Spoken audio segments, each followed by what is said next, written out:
আসসালামু dear students, আমরা ইতিমধ্যে তোমরা জানো ইউটিউব চ্যানেলের মাধ্যমে আমরা চলতবিদ চ্যাপ্টারের উপর অধ্যায়ের উপর আমরা 5টি লেকচার সম্পন্ন করেছিলাম এবং গত রোববারে আমরা এই চলতবিদ অধ্যায়ের উপর একটা ফেসবুকে লাইভ ক্লাস নিয়েছিলাম। রিভিউ ক্লাসের মাধ্যমে আমরা এই চ্যাপ্টারটা সম্পন্ন করি। আজকে আমরা দেখব আধুনিক পদার্থবিজ্ঞানের সূচনা অধ্যায়টা আমরা শুরু করব। মূলত এই শুরু করার আগে কিন্তু আমরা তোমাদেরকে ফেসবুক গ্রুপের মাধ্যমে একটা লেকচার প্ল্যান সরবরাহ করেছিলাম। সেই লেকচার প্ল্যানের আলোকে আজকে আমরা প্রথম লেকচারটা আমরা আজকে দেখার চেষ্টা করবো। দেখো, লেকচার প্ল্যান আমরা প্রথমে লিখেছিলাম পদার্থবিজ্ঞান। তোমরা অনেকেই ভাবছো যে হঠাৎ এতদিন পরে এই পদার্থবিজ্ঞান সম্পর্কে স্যার কেন আলোচনা করতে চায়। আসলে পদার্থবিজ্ঞান নিয়ে আলোচনা করা আমাদের উদ্দেশ্য নয়। আজকে আমরা পদার্থবিজ্ঞানকে দুভাগে ভাগ করবো। বেসিক্যালি আমরা একটা অংশের নাম দিয়েছি চিরায়ত পদার্থবিজ্ঞান, আর একটা অংশের নাম হচ্ছে আধুনিক পদার্থবিজ্ঞান। চিরায়ত এবং আধুনিক পদার্থবিজ্ঞানের মধ্যে পার্থক্যগুলো বুঝার পরে আমরা এরপরে টপিকসে চলে যাব। তাহলে আধুনিক পদার্থবিজ্ঞান মানে আমরা বলেছিলাম যে প্রাকৃতিক ঘটনাগুলি গাণিতিক ব্যাখ্যা উপস্থাপন করাকে আমরা পদার্থবিজ্ঞান বলছিলাম এবং এটার মাধ্যমে মানব কল্যাণের প্রয়োগ করা। তাহলে আজকে আমাদের কি চিরায়ত পদার্থবিজ্ঞান মানে হচ্ছে যে আসলে নিউটনিয়ান যে ফিজিক্স গুলোকে আমরা বলি, অর্থাৎ 1896 সালের আগে তোমার এক্স রে এবং তেজস্ক্রিয়তা এগুলো আবিষ্কারের পূর্বে, আরো যদি বলি ম্যাক্স প্ল্যাঙ্কের কোয়ান্টাম তত্ত্ব আবিষ্কারের পূর্বে, বা আরো যদি বলি ইলেকট্রন, প্রোটন, নিউট্রন এগুলো আবিষ্কারের পূর্বে যে পদার্থবিজ্ঞানগুলো আমাদের মধ্যে বর্তমান ছিল বা যেগুলো আমরা পড়ি সেগুলোকে আমরা বলি চিরায়ত পদার্থবিজ্ঞান। তাহলে আমি চিরায়ত পদার্থবিজ্ঞান মানে এভাবে লিখতে পারি যে 1896 বা 1900 সালের আগের পদার্থবিজ্ঞান।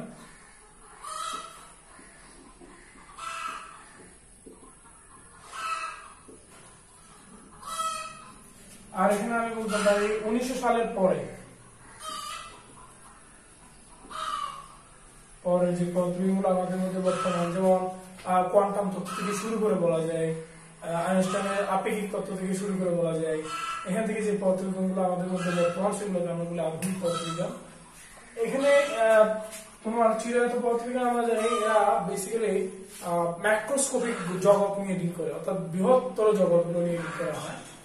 আমাদের হচ্ছে খুব ভালো ইনস্ট্রুমেন্ট না থাকলে আমরা এখানে মাইক্রোস্কোপিক অর্থাৎ অতি আণুবীক্ষণিক বিষয়গুলো নিয়ে খুব বেশি অ্যাজাম্পশন বা খুব বেশি ব্যাখ্যা উপস্থাপন করতে পারিনি এবং আমরা অনেক জায়গায় প্রবলেমের সম্মুখীন হয়েছিলাম এটার জন্য।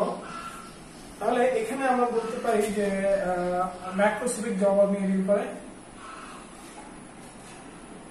ওয়ার্ল্ড, আর এখানে আমরা জানি বেসিক্যালি মাইক্রোস্কোপিক জগৎ নিয়ে ডিল করে।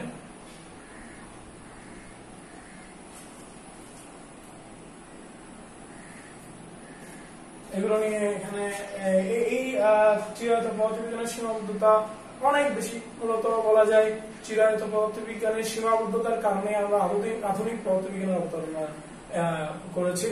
তাহলে এই জিনিসটা বুঝে নেওয়ার পর তাহলে আমরা দেখতেই পাচ্ছি আমাদের এখন আজকের আলোচ্য টপিকস কিন্তু আধুনিক পদার্থবিজ্ঞানের সূচনা, অর্থাৎ আমরা চিরায়ত থেকে আমরা আধুনিক পদার্থবিজ্ঞানের দিকে ধাবিত হব। এই অংশ আলোচনা করতে গিয়ে আমাদের আরো ছোটখাটো কয়েকটা টার্ম একটু জেনে নিতে হবে।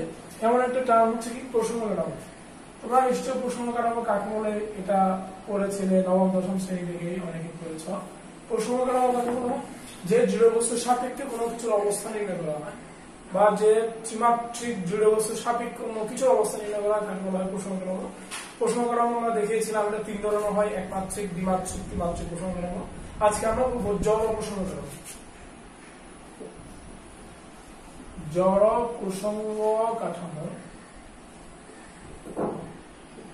জড় প্রসঙ্গ কাঠামো কাকে বলে? আমরা জানি পরস্পরের সাপেক্ষে ধ্রুববেগে গতিশীল,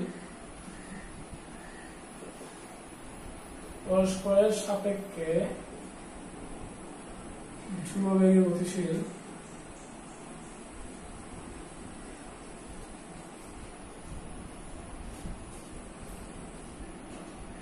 যে সকল প্রসঙ্গ কাঠামোতে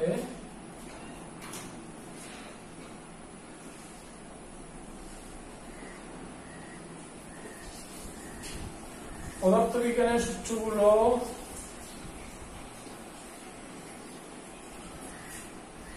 লাভ করা যায়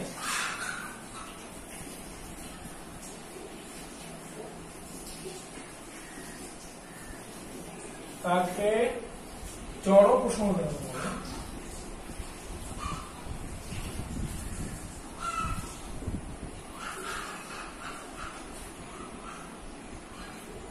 আমরা দেখতে পাচ্ছি পরস্পরের সাপেক্ষে ধ্রুব বেগে গতিশীল যে সকল প্রসঙ্গ কাঠামোতে পদার্থবিজ্ঞানের সূত্রগুলো লাভ করা যায় তাকে বলা হয় জড় প্রসঙ্গ কাঠামো। তাহলে আমি এখানে দুটা রেফারেন্স ফ্রেম বিবেচনা করব, এটা একটা, এটা একটা, এটা নাম দিলাম এস প্রাইম, এটা নাম দিলাম এস প্রাইম। আসলে এই প্রসঙ্গ কাঠামো অর্থাৎ এস প্রাইম প্রসঙ্গ কাঠামোটি এস এর সাপেক্ষে একটা নির্দিষ্ট বেগে ধ্রুব বেগে গতিশীল থাকবে। ধ্রুববেগ, ধ্রুববেগ মানে বোঝাচ্ছে এখানে আসলে এই প্রসঙ্গ কাঠামোর কোনো কি নেই, ত্বরণ নেই, তার ভেলোসিটি ফিক্সড। তাহলে এই ধরনের একটা রেফারেন্স ফ্রেমকে আমরা বলি জড় প্রসঙ্গ কাঠামো বা ইনার্শিয়াল ফ্রেম অফ রেফারেন্স। এই পর্যায়ে আমরা এরপরে দেখব অজড় প্রসঙ্গ কাঠামো। অজড় প্রসঙ্গ কাঠামো সংজ্ঞা হচ্ছে পরস্পরের সাপেক্ষে ধ্রুববেগে গতিশীল নয়, পরস্পরের সাপেক্ষে ধ্রুববেগে গতিশীল নয় এমন প্রসঙ্গ কাঠামোকে গতিশীল নয় অর্থাৎ যাদের কি আছে, ত্বরণ আছে।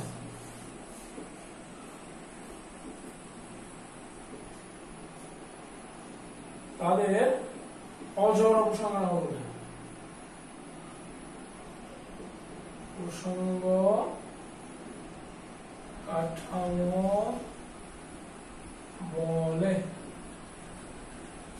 তাহলে বোঝাচ্ছে এক্ষেত্রে এই যে এই রেফারেন্স ফ্রেমটা যেটা গতিশীল সেটা একটা নির্দিষ্ট বেগে গতিশীল হবে না, এটার বেগ আপস এন্ড ডাউনস হবে, অর্থাৎ এদের মধ্যে ত্বরণ বিরাজ করবে। এ ধরনের প্রসঙ্গ কাঠামোকে আমরা বলবো অজড় প্রসঙ্গ কাঠামো। দেখো এখানে আমি এক দুটা প্রসঙ্গ কাঠামো দেখিয়েছি, একটা প্রসঙ্গ কাঠামো আরেকটার সাপেক্ষে ধ্রুব বেগে গতিশীল, অর্থাৎ এটা স্থির আর এটা একটা নির্দিষ্ট ভেলোসিটি নিয়ে সামনে দিকে আগাচ্ছে। এই ধরনের প্রসঙ্গ কাঠামো আমাদের আধুনিক পদার্থবিজ্ঞানের সূচনায় চ্যাপ্টার অধ্যয়নে প্রচুর পরিমাণে লাগবে, অর্থাৎ তোমরা এই জিনিসটা মাথায় রাখার চেষ্টা করবে। এই পর্যায়ে আমরা দেখার চেষ্টা করব আমাদের প্রকৃতির সবচেয়ে মিস্টেরিয়াস, সবচেয়ে রহস্যময় যে ঘটনা যেটাকে আমরা বলে থাকি আলো। এই আলো নিয়ে মানুষ আদিকাল থেকেই তোমার চিন্তা গবেষণা শুরু করেন এবং নানা রকম তথ্য প্রদান করেন।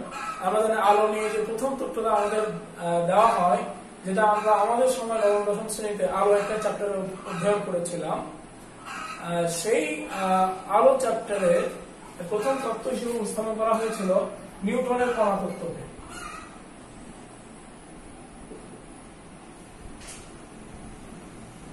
নিউটনের কণা তত্ত্ব, Newton corpuscular theory. Newton sir বলেন যে আলো এখানে কণা আকারে 3 × 10⁸ মিটার পার সেকেন্ড বেগে চারিদিকে ছড়িয়ে পড়ে এবং আমাদের চোখে যখন প্রবেশ করে তখন দর্শনের অনুভূতি সৃষ্টি করে। তিনি এখানে আলোকে কণা হিসেবে কি বলেছেন, আলোকে কণা হিসেবে তিনি এজিউম করেছেন।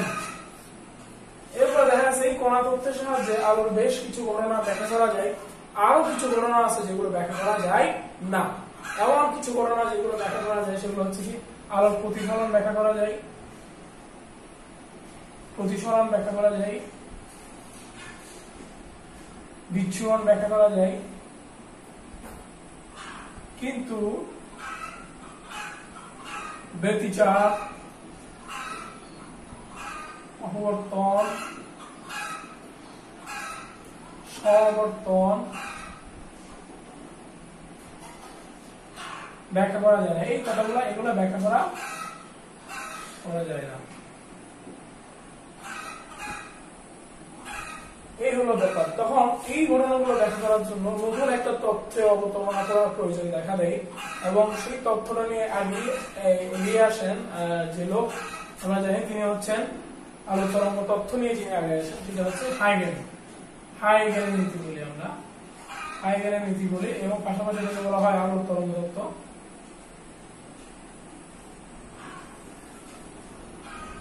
হাইগেন সাহেব এই তথ্য প্রদান করেন। তিনি বলেন যে তিনি এখানে একটি ইথার নামক মাধ্যমের অবতারণা করেন। ইথার নামক একটি মাধ্যমের মধ্য দিয়ে আলো 3 × 10⁸ মিটার পার সেকেন্ড বেগে তরঙ্গ আকারে চারিদিকে ছড়িয়ে পড়ছে এবং আমাদের চোখে এসে দর্শনের অনুভূতি সৃষ্টি করছে। তাহলে তার এক্সাম্পল ছিল দুইটা, একটা হচ্ছে ইথার আর একটা হচ্ছে তরঙ্গ। কিন্তু আসলে কি তার নামে কিছু আছে? আসলে আলো কি শুধু তরঙ্গের মতোই লাগে?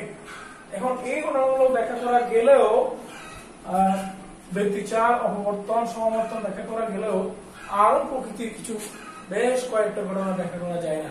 যেমন এমন একটি ঘটনা হচ্ছে কালো বস্তু বিকিরণ,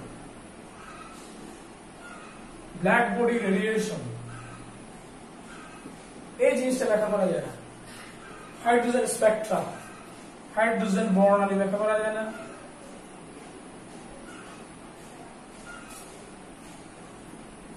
ব্যাখ্যা করা যায় না হচ্ছে কন্ট্রোল প্রভাব, ব্যাখ্যা করা যায় না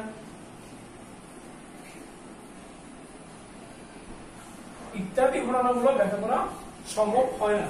তখন দেখা যায় যে এই তথ্যের মধ্যে নিশ্চয় কি আছে, সীমাবদ্ধতা এবং ভুল আছে। তখন বিজ্ঞানীরা আরো স্টাডি করা শুরু করে তোমরা জানো আলোর একটা তাড়িৎ-চুম্বক তরঙ্গ তথ্য আমাদের প্রদান করা হয়, যেটা ম্যাক্সওয়েল প্রদান করেন, যে আলো এখানে তাড়িৎ-চুম্বক তরঙ্গ আকারে 3 × 10⁸ মিটার পার সেকেন্ডে ছড়িয়ে পড়ে তিনি বলতে চাচ্ছেন। এবং সর্বশেষ যে লেটেস্ট তথ্যটা আমাদের কাছে পৌঁছায় আলো সম্পর্কে একদম প্রিসাইজ ব্যাখ্যা দেওয়ার জন্য, সেই তথ্যটা হচ্ছে কি কোয়ান্টাম তত্ত্ব।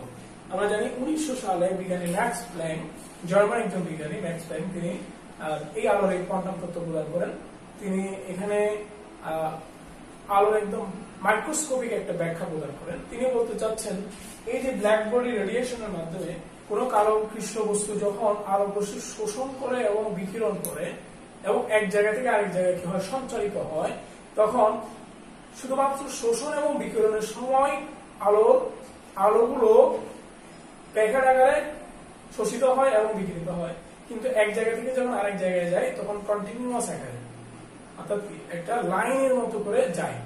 কিন্তু 1905 সালে পরে এসে বিজ্ঞানী আইনস্টাইন তিনি কি করলেন, কোয়ান্টাম তত্ত্বের কি করলেন, ব্যাখ্যা দিলেন, একটু বর্ধিত করলেন।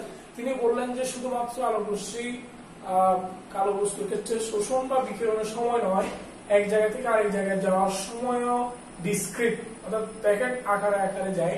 তিনি এখানে কি করলেন, জিনিসটাকে এক্সপেনশন করলেন, পরে তিনি আলো তড়িৎ ক্রিয়ার ব্যাখ্যা প্রদান করলেন। আমরা জানি যে জন্য তিনি 1921 সালে নোবেল পুরস্কার পান। পরবর্তীতে এই আলোর কোয়ান্টাম তত্ত্বটাই মূলত দেখা যায় যে অন্যান্য যাবতীয় সকল সমস্যাকে সমাধান করে। তিনি, আমরা যদি একটু জিম করি এভাবে কোয়ান্টাম তত্ত্বটাকে, তিনি এভাবে দেখান যে আলোটা হচ্ছে মূলত মানে প্যাকেট বা কণা, যেটা কি করে তরঙ্গ আকারে সঞ্চালিত হয়, এ ধরনের একটা ব্যাখ্যা প্রদান করলেন। এবং এই তথ্যের মাধ্যমে দেখা যায় যে আর কোন প্রকৃতির ফেনোমেনা বা ঘটনা আমাদের কাছে ব্যাখ্যাতীত থাকলো না, সব ঘটনায় আমরা এখন মোটামুটি এগুলো দিয়ে ব্যাখ্যা করতে পারি। তাহলে এইভাবেই আধুনিক পদার্থবিজ্ঞান আমাদের সামনে চলে আসে। আমরা আধুনিক পদার্থবিজ্ঞানের সূচনার দিক দিয়ে আরেকটা কত গুরুত্বপূর্ণ যেটা বলবো সেটা হচ্ছে, আমরা নিউটনিয়ান ফিজিক্স আমরা দেখেছিলাম, নিউটন স্যার আমাদেরকে বলেছিলেন সময়, ভর, পদার্থের দৈর্ঘ্য এগুলো অপরিবর্তিত। আমরা ছোটবেলায় খুব দুষ্টুমি করে বলতাম, দেখি বলতো দেখি চাঁদে একটা বস্তুর ভর যদি পৃথিবীতে যদি একটা বস্তুর ভর 6 কেজি হয়, চাঁদে কয় কেজি হবে? তো অনেকে বলতো 6/1 1 কেজি বলে দিত। এবার আমরা দুষ্টুমি করে বলতাম যে না, আসলে কোন বস্তুর ভর পরিবর্তন হতে পারে না। কিন্তু এই 1900 সালের দিকে এসে, 1905 সালে এসে বেসিক্যালি আমাদের স্যার আইজাক নিউটন বলা শুরু করলেন, আলবার্ট আইনস্টাইন বলা শুরু করলেন যে বস্তুর ভর, পদার্থের দৈর্ঘ্য, সময় এগুলো আর ধ্রুবক নয়, এগুলো পর্যবেক্ষকের গতির সাপেক্ষে এগুলো পরিবর্তিত হয়। অর্থাৎ এই জিনিসগুলোকে তিনি করলেন আপেক্ষিক করে ফেললেন। এই তথ্যটাকে বলা হচ্ছে আপেক্ষিক তত্ত্ব। মানে আধুনিক পদার্থবিজ্ঞানের সূচনায় আপেক্ষিক তত্ত্বের বিশাল একটা ভূমিকা আছে। তাহলে আমি বলতে পারি আসলে আধুনিক পদার্থবিজ্ঞান মানে হচ্ছে যে আলোর তরঙ্গ তত্ত্ব থেকে বলা যায় কোয়ান্টাম তত্ত্বে কি বলা, জাম্প করা। এটা একটা ট্রানজিশন পিরিয়ড। আলোর তরঙ্গ তত্ত্ব থেকে কোয়ান্টাম তত্ত্বে চলে যাওয়াটা, এই বিষয়টাকে আমাদের এখানে প্রিসাইসলি ব্যাখ্যা করতে হবে। কিভাবে আমরা এখানে জাম্প করলাম, এই জাম্প করার একটা ঘটনা যদি আমি বলি সেটা হচ্ছে কি, তাহলে আমাকে এই যে আমি আলোর তরঙ্গ তত্ত্ব যে কি বললাম, ইথার যে একটা মাধ্যমে কল্পনা করলাম, প্রকৃতি আমাদের প্রকৃতির ভিতরে যে কি আছে ডুবে আছে এবং তার মধ্য দিয়ে আমরা সাঁতার কাটছি এবং আলোগুলো সাঁতার কেটে আমাদের কাছে পৌঁছাচ্ছে, এই ইথারের অস্তিত্ব আসলে আছে কি নাই সেটা আমাদের বুঝতে হবে। এবার আলো কি শুধুমাত্র তরঙ্গ? সে আলো কি শুধুমাত্র লাইনের মতো যায়, এভাবে যায় তরঙ্গ আকারে এভাবে যায়, নাকি এদের মধ্যে কোনো কি আছে, ফাঁক আছে, সেটা আমাদের দেখার চেষ্টা করতে হবে। যদি এরপরে আসলে একটু বলেই রাখি, তাহলে আলোক তরঙ্গ তত্ত্ব থেকে কোয়ান্টাম তত্ত্ব অবতারণার প্রথম কথা হলো আসলে প্রমাণ করা হয় ইথার বলতে আসলে কিছু নাই। আমরা যে মাধ্যমে কল্পনা করছি ইথার, সেই ইথার বলতে আসলে যে কিছু নাই সেটা আমাদের প্রমাণ করতে হবে। বিজ্ঞানী অলরেডি প্রমাণ করেছে, সেটা আমরা দেখার চেষ্টা করবো। এবার আমরা দেখার চেষ্টা করবো আলো শুধুমাত্র তরঙ্গ আকারে এবং এভাবে লাইন করে যায় কি যায় না সেটা আমরা দেখার চেষ্টা করবো। আমরা দেখবো আসলে আলো এভাবে যায় না। ম্যাক্স প্ল্যাঙ্ক থেকে কোথায় বলতে যাচ্ছেন যে, আইনস্টাইন কোথায় বলতে যাচ্ছেন যে আলো এক জায়গা থেকে আরেক জায়গায় যায় তরঙ্গ আকারে, কিন্তু ক্ষুদ্র ক্ষুদ্র প্যাকেট শক্তির আকারে যায়। তিনি কি করলেন, লাইন গুলোকে কি করলেন, ডিসক্রিট করে দিলেন, ভেঙে দিলেন এবং তিনি প্রত্যেকটা প্যাকেটের শক্তির পরিমাণ বের করলেন, যেটাকে আমরা কি বলি, কোয়ান্টাম বলি। মানে তিনি কি করলেন, এই যে আলোর কন্টিনিউয়াস লাইন গুলোকে কোয়ান্টাইজড করে ফেললেন। সেই জিনিসটা আমরা কোয়ান্টাম তত্ত্ব আলোচনার সময় আমরা দেখবো। আর তাহলে আমরা প্রথমে এখন দেখার চেষ্টা করবো ইথার নামে কোনো মাধ্যম আছে কিনা। ইথার মানে কোনো মাধ্যম আছে কি নাই সে সংক্রান্ত ব্যাখ্যা প্রদান করেন, সে সংক্রান্ত একটি পরীক্ষা করেন দুজন বিজ্ঞানী, একজন হচ্ছে মাইকেলসন আর একজন হচ্ছে মরলি। তাদের দুইজনের এই নামের নিয়ে এই পরীক্ষাটাকে বলা হয় মাইকেলসন মরলি পরীক্ষা। আমরা জানো, আমরা একটু এই পরীক্ষাটা এখন মতো দেখার চেষ্টা করবো, মাইকেলসন মরলি পরীক্ষা। আজকে আমরা আমাদের এই ক্লাসে এই পরীক্ষাটা ভালোভাবে ব্যাখ্যা করার জন্য প্রয়াস পাবো।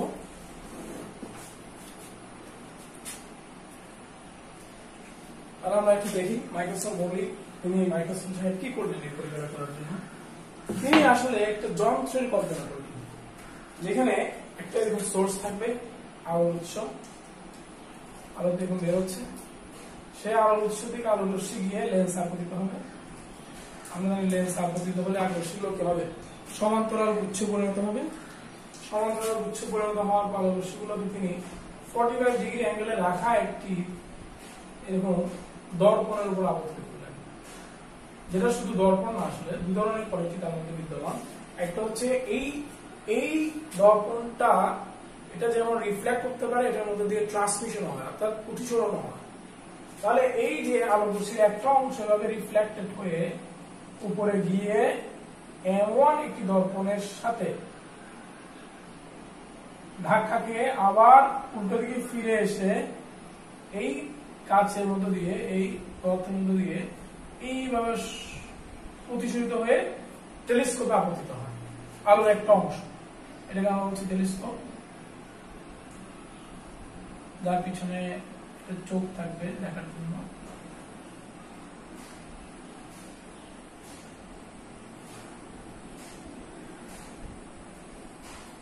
চোখ থাকবে এবং আবার আরেকটা অংশ এই পাতের মধ্য দিয়ে প্রতিসরিত হয়ে সোজাভাবে গিয়ে আরেকটা দর্পণ M2 তে প্রতিফলিত হয়ে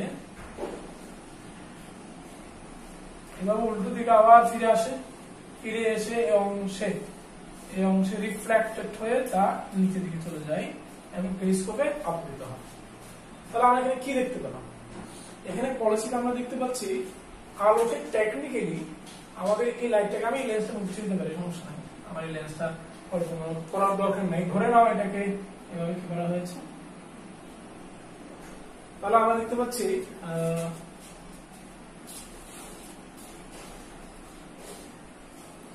এই যে আলোটা আমরা দেখতে পাচ্ছি, সেই আলোটা কি হলো, আমাদের এই পাতে, যে পাতের দুটো বৈশিষ্ট্য, একটা হচ্ছে কি রিফ্লেকশন এবং আরেকটা হচ্ছে কি রিফ্রাকশন। তাহলে এই যে আলো রশ্মিটা প্রথম অংশে রিফ্লেক্টেড হয়ে M1 দর্পণে আপতিত হয়ে আবার প্রতিফলিত হয়ে পাতের মধ্য দিয়ে এসে টেলিস্কোপে প্রবেশ করছে এবং এই আলোর আরেকটা অংশ দর্পণের মধ্য দিয়ে প্রতিসরিত হয়ে M2 দর্পণে আপতিত হয়ে আবার রিফ্লেক্ট হয়ে নিচের অংশে বাড়ি খেয়ে আবার টেলিস্কোপে প্রবেশ করছে। অর্থাৎ টেলিস্কোপে এখানে দুটা রে প্রবেশ করছে। তাহলে আমরা জানি দুইটা আলো রশ্মি যদি একটা অপরটার উপর আপতিত হয়, এর আগের চ্যাপ্টারে আমরা পড়েছিলাম আলোর তোমার আমরা যেটাকে বলেছিলাম ভৌত আলোক বিজ্ঞান চ্যাপ্টারে ব্যতিচারের হচ্ছে আমরা দেখিয়েছিলাম যে সুসংহত উৎস থেকে নির্গত দুটো আলো রশ্মি একে অপরের উপর আপতিত হলে কোথাও আলোর তীব্রতা বেড়ে যায়, কোথাও আলোর তীব্রতা কমে যায়, অর্থাৎ গঠনমূলক এবং ধ্বংসাত্মক ব্যতিচার সৃষ্টি হয়। এই পুরো ঘটনাকে আমরা বলেছিলাম ব্যতিচার। তাহলে এখানে এখন ব্যতিচারের মতো কতগুলো ফ্রিঞ্জ বা ডোরা বা রেখা বা পট্টি তৈরি হওয়ার সম্ভাবনা তৈরি হয়। তিনি কি করলেন, এই যে যন্ত্রটা আমরা দেখতে পাচ্ছি সেই যন্ত্রটাকে এভাবে পৃথিবী আমরা দেখতে পাচ্ছি সূর্যের চারপাশে পৃথিবী ঘুরে, এটা আমাদের সূর্য আর এলো আমাদের পৃথিবী। তিনি পৃথিবীর সাথে জিনিসটাকে স্থাপন করলেন এভাবে, ঠিক এভাবে স্থাপন করলেন। তাহলে পৃথিবী যেমন বিবেগে গতিশীল, তাহলে আমাদের এই যন্ত্রটি, এই যে মাইকেলসের মোরলি এক্সপেরিমেন্টাল যে যন্ত্রটি, সেটিও বিবেগে পৃথিবীর সাথে গতিশীল হবে। এবং আলো তরঙ্গ তত্ত্বের অ্যাসাম্পশন হচ্ছে আমাদের পুরো ইউনিভার্সটা ইথার নামক মাধ্যম দিয়ে কি হয়ে আছে, ভর্তি হয়ে আছে, পুরোটা ইথার নামক মাধ্যম দিয়ে ভর্তি। তাহলে আমরা ঠিক এজিউম করতে পারি একটা পানিপূর্ণ নদীর মধ্য দিয়ে একটা নৌকা যেমন চলে, ঠিক তেমনি ইথার নামক একটা মাধ্যম দ্বারা পরিপূর্ণ জায়গার মধ্য দিয়ে এই যন্ত্রটা কি হচ্ছে, ধাবিত হচ্ছে, মাধ্যমের মধ্য দিয়ে কি হচ্ছে, ধাবিত হচ্ছে। তাহলে এখানে এই ঘটনা কি ঘটবে না? যেহেতু ইথারের নামক মাধ্যমের মধ্য দিয়ে আমাদের এই আলোচ্য যন্ত্রটি কি হচ্ছে, সাঁতার কাটছে, অর্থাৎ এখানে স্রোতের বিপরীত দিকে, স্রোতের উল্টো দিকে একটা ব্যাপার ঘটবে। এই যন্ত্রটাই তো আমরা এখানে স্থাপন করলাম, কিন্তু এই যন্ত্র আমরা দেখতে পাচ্ছি আলো বসে কি হচ্ছে। তাহলে আমরা দেখতেছি এখানে এই যে পৃথিবীর আপেক্ষিক বেগ তথা যন্ত্রটির আপেক্ষিক বেগের কারণে এইখান থেকে যে আলো রশ্মি উৎপন্ন হচ্ছে, যেটা একই দিকে যাচ্ছে সি বেগে, বললাম এই যন্ত্রটা, অর্থাৎ এটাকে আমি পি নাম দিলে, এটা এ নাম দিলাম, এটা নাম দিলাম বি। তাহলে এই যে পি এ বরাবর যে আলো রশ্মিটা যাচ্ছে, পি এ বরাবর অর্থাৎ পৃথিবীর বেগের দিকে যেটা যাচ্ছে, তার আপেক্ষিক বেগ দাঁড়াবে সি মাইনাস বি। তোমাদের কমন সেন্স থেকে এটা সি মাইনাস হবে না প্লাস হবে তা তোমরা বুঝতে পারো। যেমন আমাদের একটা গাড়ি যদি খুব স্পিডে চলে, তার সাথে আরেকটা গাড়ি যদি আমাদের পাশ দিয়ে যায়, তখন আমাদের কি মনে হয় যে গাড়িটা আমাদের পাশ দিয়ে যাচ্ছে সেটা বেগ কমে গেছে। কিন্তু আমরা যেদিকে যাচ্ছি তার উল্টো দিকে যে গাড়িগুলো চলে, সেগুলো মনে হয় না প্রচন্ড বেগে চলে গেল। অর্থাৎ যেগুলো আমাদের বেগের সাপেক্ষে উল্টো দিকে যায় তাদের বেগ খুব বেশি মনে হয় আমাদের কাছে, আর যেগুলো আমাদের বেগের সাপেক্ষে আমাদের দিকে চলে তাদের বেগ আমাদের কাছে কম মনে হয়। এই দেখো, কম মানেই অর্থাৎ আলোর বেগ যেদিকে যন্ত্রের বেগ একই দিকে হওয়ার কারণে এখানে আমরা দেখতে পাচ্ছি তার আপেক্ষিক বেগ দাঁড়াচ্ছে সি মাইনাস বি। তাহলে এটা হচ্ছে কি পি এ বরাবর, এই বেগটাকে আমরা বলছি পি এ বরাবর।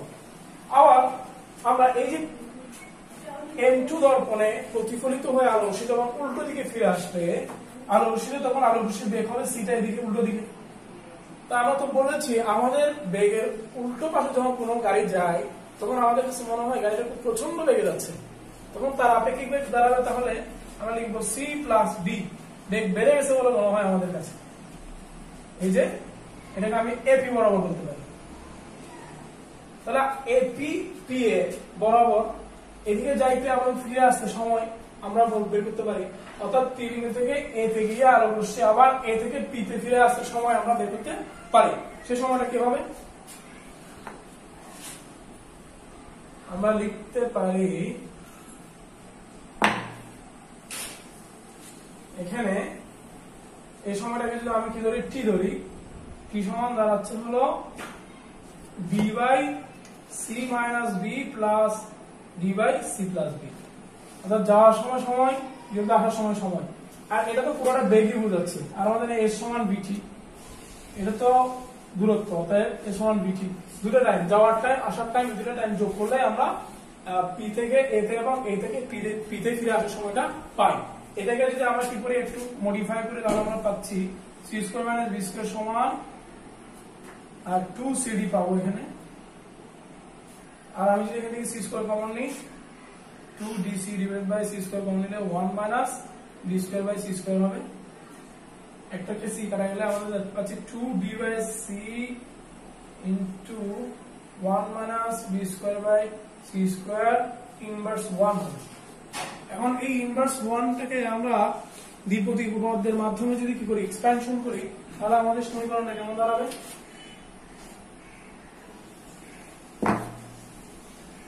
অর্থাৎ টাইম টি সমান আমরা পাচ্ছি হলো 2d by C into 1 plus B square by C square plus এভাবে যেতে থাকবে। উচ্চতর ঘাতগুলোকে যদি আমরা নেগলেক্ট করি আমরা পাচ্ছি 2d by C into 1 plus B square by C square. তাহলে এই সময়টা আমরা পেলাম একটা আলোক রশ্মি যেটা এখানে এস উৎস থেকে উৎপন্ন হয়ে পি থেকে এ তে যাচ্ছে, আবার এ থেকে পি তে ফিরে আসার সময়। এখন আমরা দেখবো এই আলোক রশ্মিটা যেহেতু আবার এদিক দিয়েও যাচ্ছে, তাহলে এই যে M1 এ গিয়ে দর্পণ আপতিত হয়ে আবার উল্টো দিকে ফিরে আসবে। কিন্তু পৃথিবীর ঘূর্ণনের কারণে, গতির কারণে, যন্ত্রের ঘূর্ণনের কারণে আলোক রশ্মিটা এমন হবে যে এখানে এসে আপতিত হয়ে এখান থেকে রিফ্লেক্ট হয়ে এখানে আস্তে আস্তে ঘূর্ণনের কারণে এই ধর্মটা এখানে চলে আসবে। ডট দিয়ে প্রকাশ করি, তাহলে আলোক রশ্মিটা গিয়ে এইভাবে দর্পণ আপতিত হয়ে ঠিক এখানে আপতিত হবে। এটা আমাদের সেই আলোচ্য ডট দিয়ে প্রকাশ করতে পারি। এটা আমি একটা বিষয় লক্ষণীয়, সেটা হচ্ছে এখানে আমরা ব্যালেন্স করার জন্য মাঝখানে একটা প্লেট স্থাপন করি। সেই প্লেটটা আমরা কেন স্থাপন করি? এরপর যে আমরা অ্যাডজাস্টিং প্লেটটা স্থাপন করার পর আমরা এই যে আলোক রশ্মি পি বিন্দু হতে বি প্রাইমে গিয়ে রিফ্লেক্ট হয়ে আবার পি প্রাইমে আসতে যে সময়টা লাগে সেই সময়টা আমরা ডিটারমাইন করার চেষ্টা করব। এখানে আমরা দেখতে পাচ্ছি এখানে P B prime P prime সমান হচ্ছে, আমরা লিখতে পারি P B prime plus D prime P prime, দুটো সমান হওয়ার পর আমরা লিখতে পারি 2 পি বি প্রাইম। আবার পিথাগোরাসের সূত্র অনুযায়ী আমরা লিখতে পারি পি বি প্রাইম সমান হলো, অর্থাৎ পি বি প্রাইম স্কয়ার সমান পি ও স্কয়ার প্লাস ও বি প্রাইম স্কয়ার। আমরা জানি পি বি প্রাইম স্কয়ার সমান, যেহেতু আলোক রশ্মি এই কত আলোক রশ্মি সি বেগে টি1 সময় ধরে চলবে, যেহেতু আমি এই সময়টাকে টি1 দিলাম, তাহলে লিখবো সি টি1 স্কয়ার সমান পিও। পিও মানে হচ্ছে এখান থেকে এখানে, এখান থেকে এখানে আমরা জানি এই পথে যন্ত্রটি ভি বেগে চলছে টি1 সময় ধরে, তাহলে এই দূরত্বটা হবে বি টি1 হোল স্কয়ার। আর ও বি প্রাইম মানে আমরা জানি এটা দূরত্ব হচ্ছে ডি ডি স্কয়ার। এখান থেকে যদি আমি এখন টি1 সমান বের করি, আমার টি1 সমান দাঁড়াবে হচ্ছে D by root over C square minus D square. দেখা যাচ্ছে? ওকে, টি1 সমান আমরা পেয়ে গেলাম। তাহলে টি1 হচ্ছে কি পি থেকে বি প্রাইম পর্যন্ত যে সময়টা, সেটাই আমরা বলছি টি1। তাহলে আবার পি থেকে বি প্রাইমে গিয়ে বি প্রাইম থেকে আবার পি প্রাইমে আসতে সময় তাহলে 2t1 হবে। তাহলে সেই সময়টাকে যদি আমরা টি প্রাইম লিখি, এখানে টি প্রাইম সমান হচ্ছে 2t1 সমান দাঁড়াবে 2d divided by root over 1 minus B square by C square, sorry B square মানে সি স্কয়ার।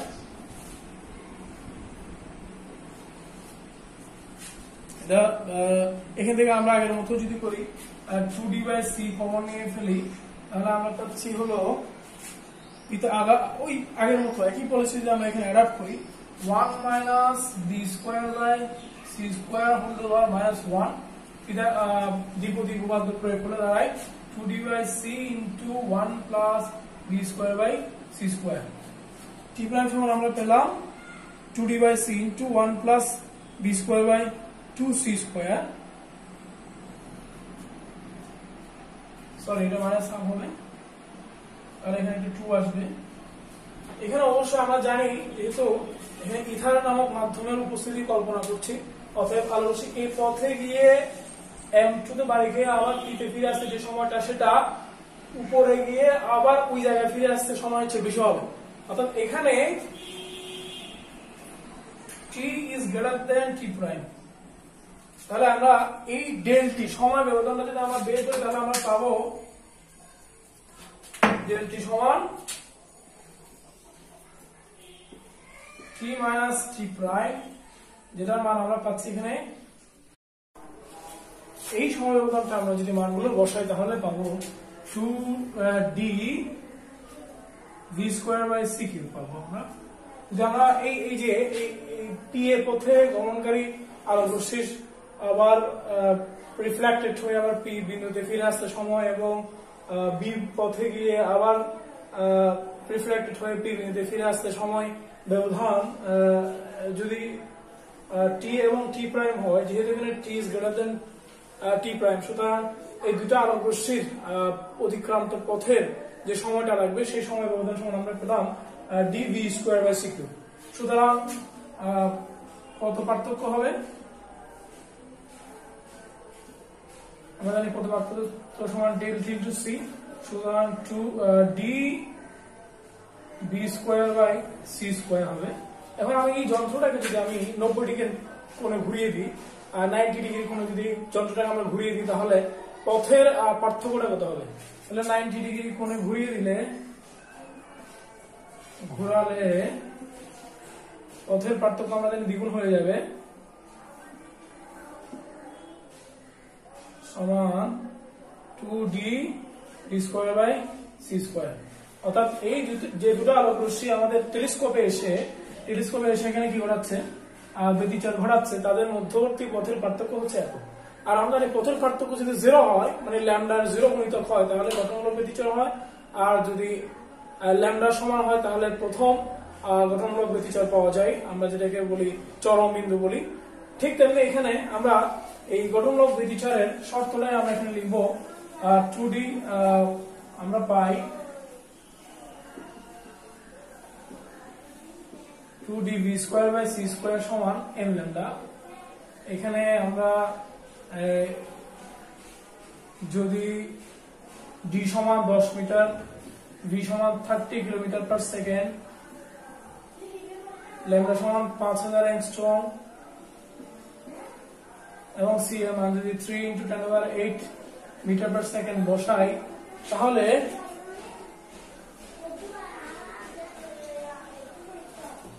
n সমান পাওয়া যায় 0.01 পাওয়া যায়। অর্থাৎ এখানে বোঝা যাচ্ছে এই যে যন্ত্রটাকে আমরা যদি 90 ডিগ্রি এখানে ঘুরিয়ে দিই তাহলে এদের এই যে এখানে ফ্রিঞ্জশিপ অর্থাৎ ব্যতিচারের যে ফ্রিঞ্জশিপ সেটা পাওয়া যাওয়ার কথা ছিল, তারা অনুমান করেছিল এটা অ্যাটলিস্ট 0.4 পাওয়া যাবে, কিন্তু যতবারই তারা এটা পরিমাপ করেছেন এবং বিভিন্ন উচ্চতায় পরিমাপ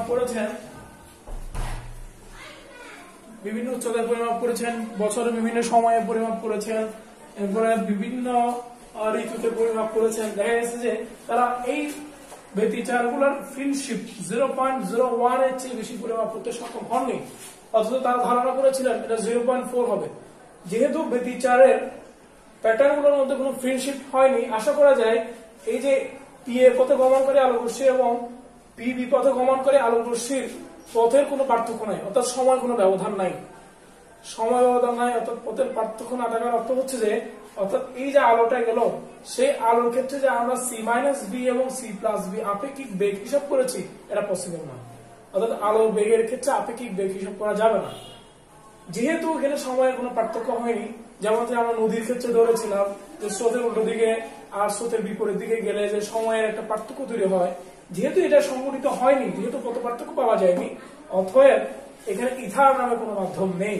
আমরা তোমাদেরকে লেকচার শুরু থেকে বলেছিলাম আমরা আমাদের এই লেকচারের অংশ আমরা দেখাবো চিরায়ত বলয় বিজ্ঞান থেকে আমরা কিভাবে আধুনিক পদার্থবিজ্ঞানে যাচ্ছি।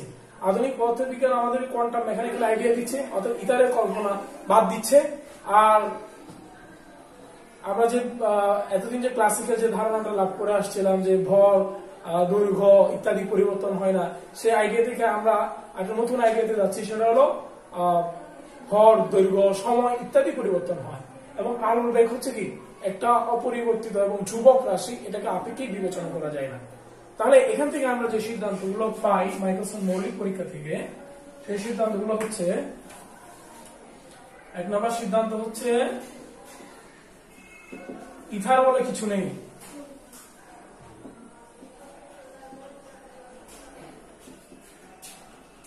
2 আলোর বেগ ধ্রুবক রাশিটা পরিবর্তন হয় না, 3 আলোর ধ্রুবক 3 হচ্ছে গ্যালিলিও রূপান্তর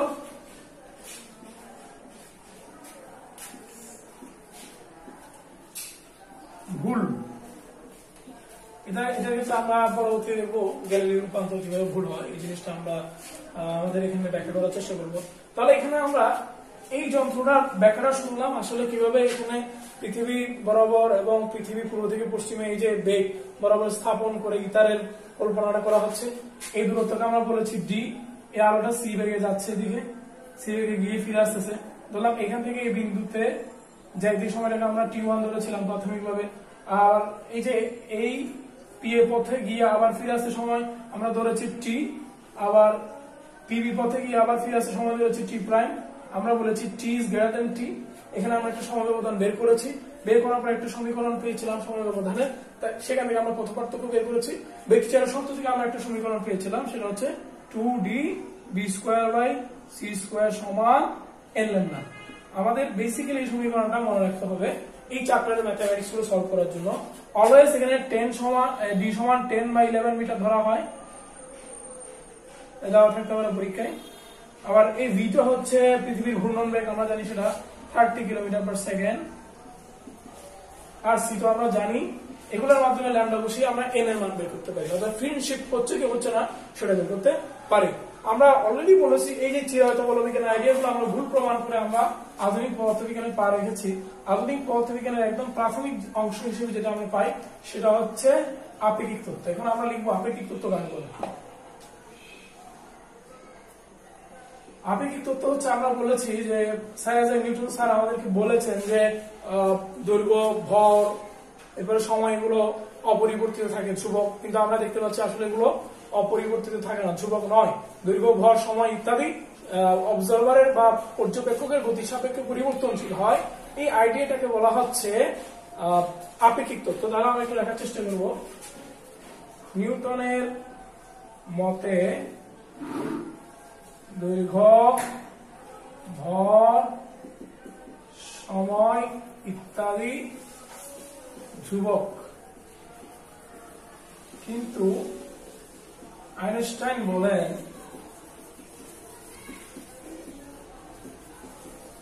পর্যবেক্ষকের গতি সাপেক্ষে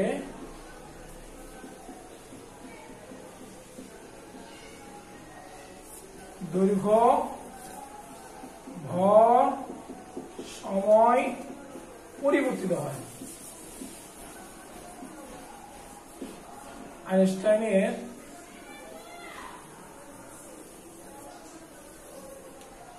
এই তথ্যকে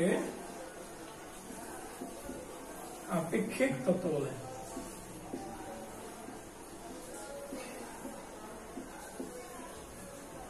ইহা দুই প্রকার।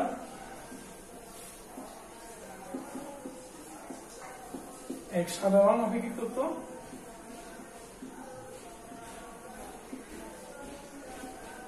এখানে আমাদের সৌরজগতের বিভিন্ন বিষয় নিয়ে আলোচনা হয়। আর দুই হচ্ছে বিশেষ আপেক্ষিক তত্ত্ব, এখানে সময়, ভর, দৈর্ঘ্য পরিবর্তনের আলোচনা হয়।